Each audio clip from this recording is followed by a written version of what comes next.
Oh, meron tayong payo para sa mga seniors, kahit age 40 and above, di ba? May tulong to. Paano tatalino, makakaaral sa eskwelahan, sa trabaho, at paano alagaan ang utak natin para hindi magiging malilimutin. 10 tips, pati pagkain yan. Oh. Sa aging kasi, pag tumatanda, humihina yung IQ natin, bumababa. Number 1, kailangan ng pagkain natin mataas sa omega-3 fatty acids. Tignan nyo to, ito talaga yung maganda. Mataas sa fish oil, yan ang nagpapabuka ng mga ugat natin. Good for the arteries, pampababa ng blood pressure konti, pampababa ng bad cholesterol, tuna, sardine, salmon, bangus, okay? Healthy nuts, walnut, kasoy. Ito ay mga magagandang gulay kasama din dyan, okay? Omega-3 fatty acids. Pwede rin mga fish oil supplement. 10 tips. Number 2, dapat healthy talaga yung diet natin, di ba?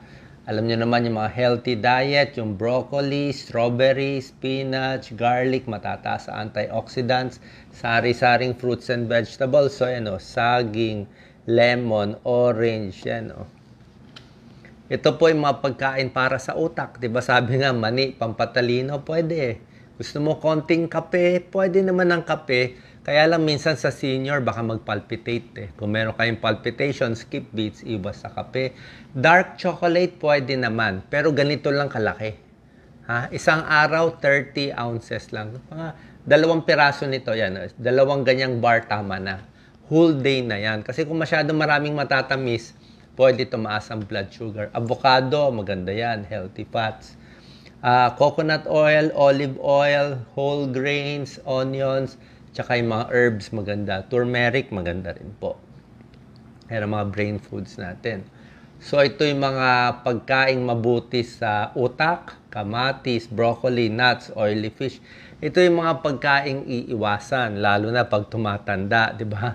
Kung bata ka pa siguro, 20 years old, pwede ka pa kumain nito. Kaya lang, mabilis tumaas ang cholesterol nyo. Pero pag may edad na, iwas na tayo. Paminsan-minsan na lang yung mga fast foods, fatty foods, salty foods, french fries, prito, alak. Bawal na yung alak, baka maaksidente tayo. Lalo na pag senior na, sigarilyo.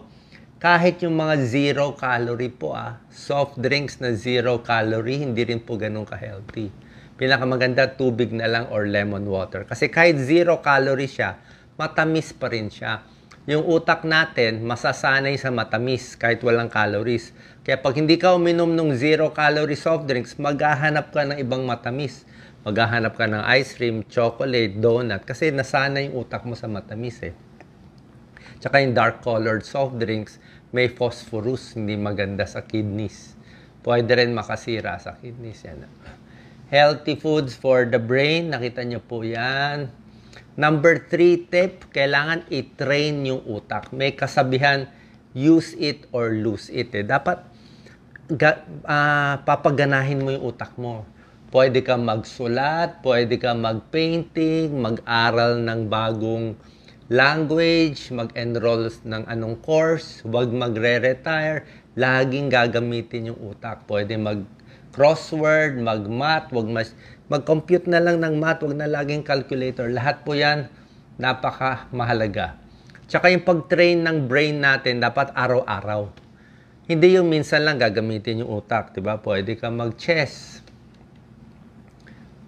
May way na para mas makaalala Ito, merong mga tricks para maalala mo. Ito, dapat get in touch with your emotion, engage all senses. Parang, kung meron tayong minememorize o inaaral, dapat buong utak natin ginagamit natin. Kasi nga minsan, lalo na sa may edad, baka meron ng mga small stroke. Diba? Kaya medyo humihina na yung utak natin. Walking 30 minutes a day, very important. Lakad araw-araw. Kung kaya 5,000 steps, 7,000, pwede na 7,000 steps, mahirap ang 10,000 steps. Maglakad araw-araw. Napakaganda yan para sa utak natin. Brain circulation, heart circulation, maganda sa legs, sa varicose. Gaganda rin yung blood supply sa hippocampus. Good for memory and learning. Nakita nila yung mga senior na healthy ang diet, walang sigarilyo, walang alak, nag-exercise, mas sharp ang memory, mas hindi nagkaka-Alzheimer's, Parkinson, at panghihina sa utak, at hindi rin na-stroke. 8 glasses of water pag senior. Okay? Mga 8, okay na yan. Wag naman yung 16 glasses, baka sobra na eh. Pag senior kasi ayaw din natin yung sobra daming tubig, minsan baka hindi kaya ng puso yung biglang ganun kadami. Pero 8 glasses kaya yan sa normal, healthy senior. Green tea may tulong din. Maraming antioxidant ang green tea. May isang pag-aaral nakakatulong sa memory yung green tea. Tsaa. Mental exercise, yung sinasabi ko sa inyo, di ba? Yung mga crosswords, sudoku, puzzle, di ba? Huwag magre-retire. Laging gagamitin yung utak. Effective lang tong mental exercise pag araw-araw ginagawa. Regular. Hindi yung paminsan-minsan lang. Di ba? Tinetrain mo yan. Kung yung muscle natin, tinetrain para lumakas, yung utak din natin. Kasi mas ginagamit mo yung utak, mas nagkakaroon ng maraming connections. Parang yung utak ni Albert Einstein, nakita nila yung sa utak, talagang maraming connections. Baga sa malaki yung surface area. Keep your mind active, tulad na sinabi ko, ayan magbasa ng magazine, libro, may mga games, learn new things, take or teach a class, mag-volunteer work, maganda po yan. Diba? Alam mo, ito rin turo ng mga neurologists. Minsan pag nagtutoothbrush ka, subukan mo kaliwang kamay. O ganyan, o iba. Unang-una, mahirapan ka, hindi sanay. Pero makita mo, pag yung mahinang hand mo, ang ginagamit mo, nagkakaroon ng new connection sa brain. Mas natututo siya. Napipilitan siya matuto. Pag binago-bago mo ang routine mo. Number 7, kailangan kompleto ang tulog, lalo na senior. Pag senior hindi makatulog, higa na lang tayo. 6 hours lang tulog, di higa mo na lang 2 hours. Kasi ayon sa pag-aaral, pag nakapahinga ang katawan, pag nakatulog, mas maganda sa memory. Okay?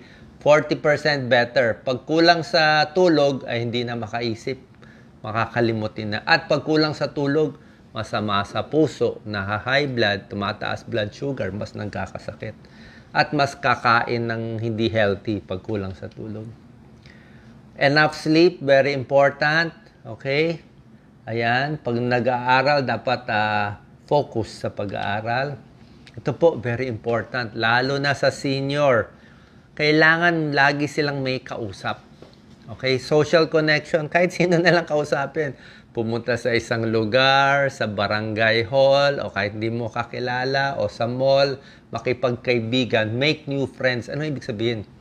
May pag-aaral sa Harvard School of Public Health, yung taong pinakamaraming kaibigan, mas matalas ang memory. Ang dami niyang kaibigan ang dami niya iniisip, ang dami niyang ginagawa. Sharp na sharp yung brain niya. Malawak yung alam niya, hindi pa ulit-ulit, papasok sa trabaho, tapos na magsasawa yung utak. Kaya nga, make new friends. Pumunta ka sa linya na hindi mo linya, doon ka matututo. Let's say, ako, doktor ako, nililinya ko lahat, pati psychology, business tips, lahat na inaral natin. Kasi gusto natin malawak Gusto natin matalino tayo para lumawak yung utak. Good for yourself, good for the brain.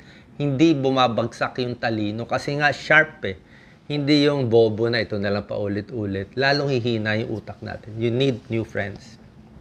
Okay? Tip yan sa may edad. Kahit hindi sa may edad, okay din daw. Yan social connection sa seniors. Mag-volunteer, sumali sa social club, yung mga meetings, di ba? Mga advocacy, makisali tayo. Yan. Kasi mas good for you yan. Nakakatulong ka pa. Ito, kung medyo bata ka pa, kahit medyo edad, wala namang masama mag-daydream, managinip ng plano mo. Diba? Mag-dream ka, image mo yung gusto mo mangyari.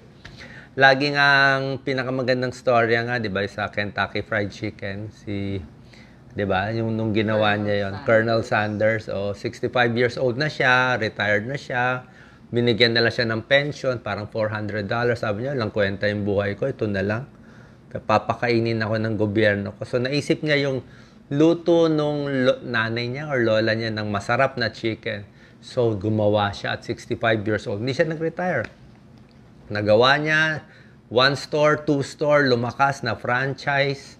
Ngayon, naging success story. Hindi siya tumigil kahit retired na siya. Magaling siya mag-daydream, magaling mag-visualize. Bago mangyari sa buhay mo, kailangan ready yung utak mo. Number 10, syempre, kailangan din relax tayo. Walang stress, relax, kalmado, breathing technique, masaya sa buhay, deep breathing, di ba? Kasi mas relax ka, mas makakaisip ka. Kung ngarag at stress at laging nanginginig, prone ka sa accident. Tsaka hindi mo rin maalala. Mahirap mag-aral o matuto pag stress. Dapat masaya ka do sa inaaral mo. Okay? Protect your brain, lalo na sa may edad, di ba? Aksidente, mag-ingat mga pag nagbibisikleta o mga iba nagmomotor, baka matumba sa bahay, matumba sa CR. Ang banyo dapat may mat na rubber, may maraming hawakan. O pag naglalakad, maganda may alalay, hawakan kasama si Mrs., kasama yung anak mo, walang masama. Bumababa sa hagdanan, humawak na sa railings. Pababa, delikado. Mag-rubber shoes, stable, dahan-dahan, slowly lang. Wag na yung takbo ng takbo kasi isang maling takbo, mabilis mabalian tayo, mabilis mapilay. Pag ang bata napilay, 2 araw magaling na. Pag senior napilay, 1 buwan di pa rin magaling, di ba? Iwas sa accidents, lalo na sa senior, baka mahulog sa bahay, di ba? Safety belt, fall precaution. Bahay, mas gusto ko maliwanag. Alam ko mahal ang kuryente, pero dapat maliwanag at tuyo ang sahig para hindi mahulog. Mas maganda walang rugs, mag-ingat. Yan, okay? Pa-check ang vision, pa-check ang tenga, kasi pag matanda, humihina ang mata. Tuloy-tuloy exercise, light weights, para lumakas yung muscle, para may balance. Enough sleep, kasi pag kulang ka sa tulog, wala kang balance, di ba? Hilo, vertigo, pag kulang sa tulog. Last 2 slides, siyempre pag senior, lista mo na, di ba? Pwede sa cellphone, pwede sa papel, yan, no? Nakalista ka na. Tapos gamitin lagi yung utak, konting light exercise, at syempre, enjoy. Last slide, pag umaga, ito yung lakas ng utak natin. Pag umaga, mas alert tayo. Okay? Maintain nyo yung mga gamot ninyo pala, ha? Lalo na sa senior. Kung meron kayong pampalabnaw ng dugo, aspirin, clopidogrel, kung anong binibigay ng doktor nyo, tuloy nyo lang. Kung anong vitamins nyo, tuloy nyo lang. Magpa-check sa doktor. Dapat control yung high blood, cholesterol, diabetes. Huwag magre-retire. O pwede ka mag-retire pero may trabaho ka pa rin gagawin. Okay, maraming kaibigan. Sa umaga, dyan matalas yung utak natin. Pag tanghali, 12 noon hanggang 2:00, antukin tayo eh. Pwede siguro mag-siesta konti, pero antukin tayo dito, kaya mahirap mag-isip dyan. Sa hapon, aandar ulit yung utak natin. Sa gabi, sharp din yan. So, alam din natin yung routine natin. So, yan po. Alagaan ang utak natin, lalo na sa senior. Sana po nakatulong tong video. Share po natin.